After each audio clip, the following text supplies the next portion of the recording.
दोस्तों नमस्कार। दोस्तों अगले महीने दीपावली है। दीपावली मां लक्ष्मी की पूजा होती है। बाजार में चकाचौंध रहती है। जो व्यापारी होता है वो लगातार नोट गिनता है। बाजार में भीड़ में लोग लगातार खरीदारी करते हैं।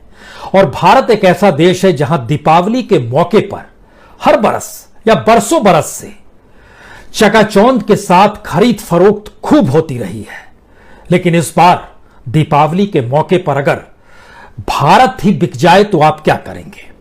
जी, भारत या इंडिया, जो शब्द लेना है ले लीजिए। लेकिन दीपावली के मौके पर पैसा हर किसी को चाहिए। और अगर सरकारी खजाना खाली है तो फिर पैसा सरकार को भी चाहिए। तो सरकार तैयारी कर रही है कि दीपावली तक किसी भी हालत में इस देश के भीतर में बड़े बड़े संस्थानों को कौड़ियों के मोल बेच दिया जाए। तारीख भी एक लिहाज से तय कर ली गई है, 16 नवंबर। तब तक चीजें अनुकूल हो जानी चाहिए, माल बिक जाना चाहिए। और जो माल बिकेगा बाजार में, उस माल के साथ शब्द या तो भारत जुड़ा होगा या फिर इंडिया जुड़ा होगा। और उसे जब बनाया गया था भारत के भीतर में, तब भारत धीरे धीरे अपने पैरों पर खड़ा हो रहा था। भारत स्वावलंबी हो रहा था। भारत अपनी इंडस्ट्रीज को आगे बढ़ा रहा था। यहां बड़ी तादाद में रोजगार दिए जा रहे थे, क्योंकि जो सार्वजनिक संस्थान इस देश के भीतर में खड़े हो रहे थे या जिन संस्थानों का राष्ट्रीयकरण किया जा रहा था, उसके पीछे मंशा एक ही थी, भारत मजबूत हो। भारत अपनी ताकत, अपने उत्पादन, अपने उद्योग और अपने मजदूरों के साथ खड़ा हुआ हमेशा नजर आए।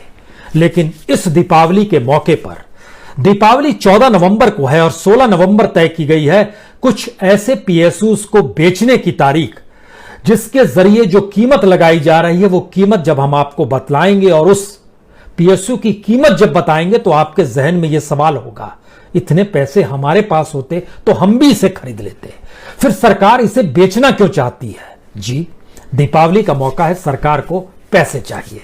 और स्थिति सिर्फ पीएसयूज को बेचने तक की नहीं है, बल्कि स्थिति यह है कि जो भी जमीन, चाहे वो रेलवे की जमीन हो, चाहे वो डिफेंस की जमीन हो, चाहे वो बीएसएनएल की जमीन हो, उन जमीनों को भी मोनेटाइज कर दीजिए।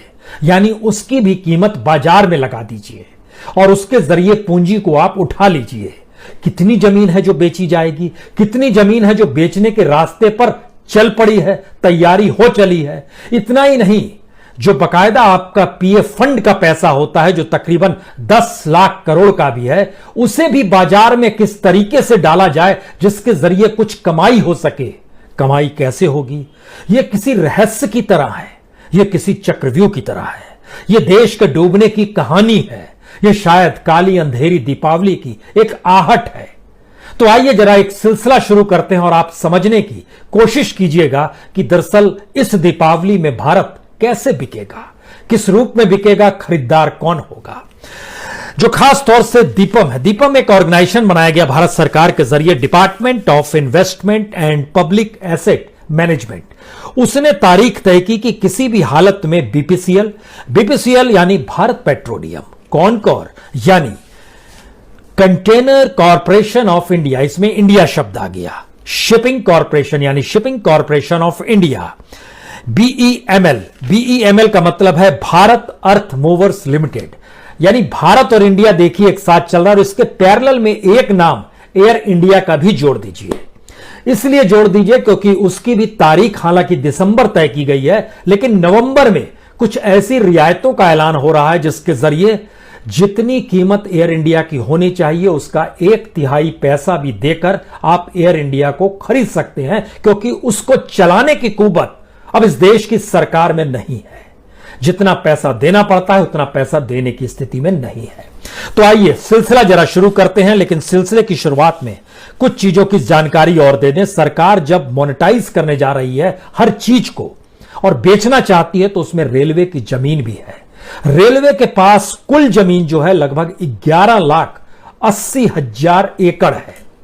इसमें से ऑपरेशनल जमीन बड़ी तादाद में है, वो तकरीबन 10 लाख के लगभग 9-10 लाख के बीच में ऑपरेशनल जमीन है। लेकिन 1,51,000 एकड़ जमीन खाली पड़ी है, सरकार उसे बेचना चाहती है। उसको मोनेटाइज करना चाहती है, बाजार से बेचकर उसकी कीमत वसूलना चाहती है। सरकार को पैसा चाहिए। इतना ही नहीं, डिफेंस के पास भी जमीन है। डिफेंस के पास जितनी जमीन है वो तकरीबन 17.95 लाख एकड़ है। इसमें से 1.6 लाख एकड़ में 62 कैंटोनमेंट सेना के देश भर में चलते हैं, और इसके पास जो कैंटोनमेंट के बाहर का जो एरिया है वह लगभग 16,53,000 एकड़ जमीन। जी, इतनी जमीन आउटसाइड बाउंड्रीज के पास पड़ती है, जो कि कैंटोनमेंट के बाहर का। इस जमीन को भी कैसे मोनेटाइज किया जाए, इस जमीन पर कौन खरीदेगा, कौन सी योजना बनेगी, कैसे बनेगी, यह बात की बात है। लेकिन इस जमीन को एक पीपीपी मॉडल के जरिए सरकार चाहती है कुछ योजनाओं को दे दिया जाए। जो सड़कें बनेंगी उसमें टोल वसूला जाए, जिन्हें सड़क बनवाना है वो जमीन ले ले और सड़क बनाना शुरू कर दे। हवाई अड्डे के दायरे में आएगी तो फिर एयरपोर्ट अथॉरिटी उस जमीन को ले ले, उसकी एवज में पैसा दे। यह एक प्लानिंग है, और इसके जरिए बीएसएनएल, खासतौर से उसका जिक्र इसलिए जरूरी है क्योंकि बीएसएनएल के पास जो टोटल प्रॉपर्टी है वो तकरीबन 24,980 करोड़ की है।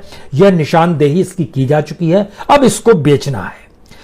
इन स्थितियों में अलग अलग टेंडर निकाला जा रहा है, अलग अलग तरीके से। 3 स्थिति हो रही है। एक तो पीपीपी मॉडल है, दूसरा ज्वाइंट वेंचर के तहत स्टेट गवर्नमेंट को भी इन्वॉल्व किया जाएगा और पब्लिक सेक्टर कॉर्पोरेशंस जिनको जमीन चाहिए उनको वो दे दिया जाएगा, उसकी एवज में उस जगह से पैसा ले लिया जाएगा। यह एक प्लानिंग है। इस प्लानिंग के ऊपर कार्रवाई शुरू हो गई है। इसलिए ऐसा नहीं है कि यह प्लानिंग सिर्फ जमीन बेचने भर की सोच भर की है, ऐसा नहीं है। दीपावली का मौका है, सेल लग रही है, जिसे जो खरीदना है खरीद ले। और इस खरीदने के दायरे में जब हम भारत पेट्रोलियम का जिक्र करते हैं तो उसको 16 नवंबर तक की तारीख 39,460 करोड़ रुपए तय की गई है। आप कहेंगे बड़ी कीमत है या कम कीमत है, यह तो बताइए। हम ये नहीं बतलाएंगे इसकी ज्यादा कीमत है या कम कीमत है, लेकिन 2-3 जानकारियां दे दें। बीपीसीएल ऐसी कंपनी है जो फोर्ब्स लिस्ट में भी आती है, जो मुनाफा देने वाली कंपनी है, फिर भी इसको बेचने की तारीख 16 नवंबर तय कर दी गई है। लेकिन बीपीसीएल का मतलब क्या है? इसके पास जो टोटल एसेट है दिया जा रहा है 39,460 करोड़, लेकिन इसके पास जो एसेट्स हैं अपने आज की तारीख में वह तकरीबन 1,50,863 करोड़, 1,50,863 करोड़ का एसेट इसके पास है। इसकी जो टोटल इक्विटी है वो लगभग 36,532 करोड़ की है। लेकिन इसकी जो रेवेन्यू है वो तकरीबन 2,86,501 करोड़ की है। ये रेवेन्यू है। लेकिन बेचा कितने में जा रहा है? 39,460 करोड़। तारीख दीपावली के 2 दिन बाद की तय कर ली गई है। इस मौके पर बोली लगेगी, सेल है, जिसे खरीदना है खरीद ले। यहां काम बड़ी तादाद में लोग करते हैं, उनके दिल की धड़कनें बढ़ी हुई है। बीपीसीएल जब सरकार प्राइवेट हाथों में बेच देगी, क्योंकि सरकार के पास अभी 52.98% स्टेक है जिसे वो बेचने जा रही है। 1976 में इसका नेशनलाइजेशन हुआ था। यह बड़ी पुरानी कंपनी है, 19वीं सदी की कंपनी है। वो तब से चली आ रही अलग अलग मार्फतों में। अंग्रेजों के दौर की यह कंपनी है, उस दौर से चलती आई और 1976 में इंदिरा गांधी ने इसका नेशनलाइजेशन किया था। अब यह पूरी तरह बेचने को तैयार है। दीपावली का मौका है, बेच डालिए। यहां पर जो एम्प्लॉइज है वो 12,157 एम्प्लॉय हैं। उनके दिल की धड़कनें बढ़ी होंगी, लेकिन सिर्फ इन्हीं की धड़कनें क्यों बढ़ी होगी? इसके बाद अगर आप आइएगा एम्प्लॉयमेंट के तौर पर तो कॉनकोर है। कॉनकोर यानी कंटेनर कॉर्पोरेशन ऑफ इंडिया, जो एक लिहाज से रेलवे के साथ जुड़ा हुआ है।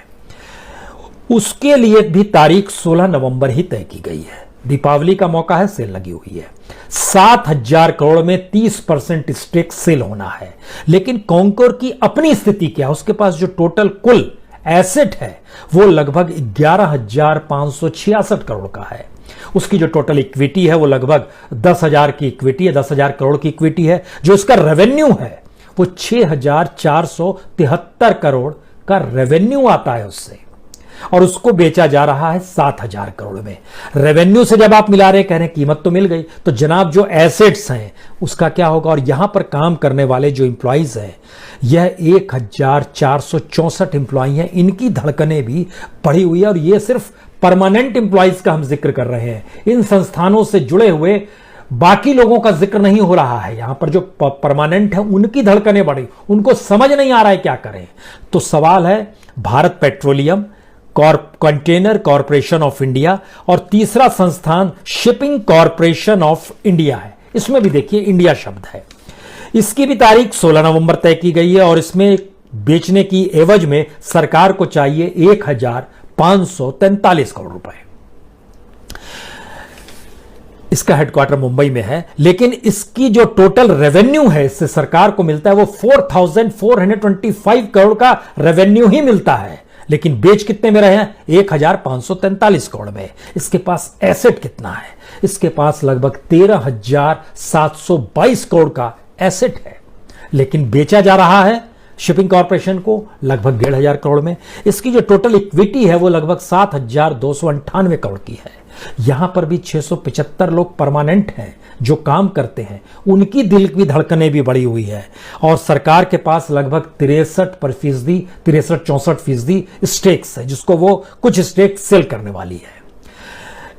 इसमें एक और है BEML, इसको बोलते हैं बीमेल अगर ऐसे समझिए तो, और ऐसे समझिए तो भारत अर्थ मूवर्स लिमिटेड।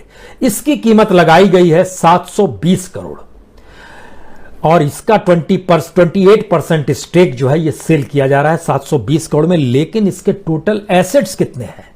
इसके पास टोटल एसेट 5,066 करोड़ के हैं। सेल लगी हुई है, खरीद सकते हैं। रेवेन्यू इससे कितना आता है?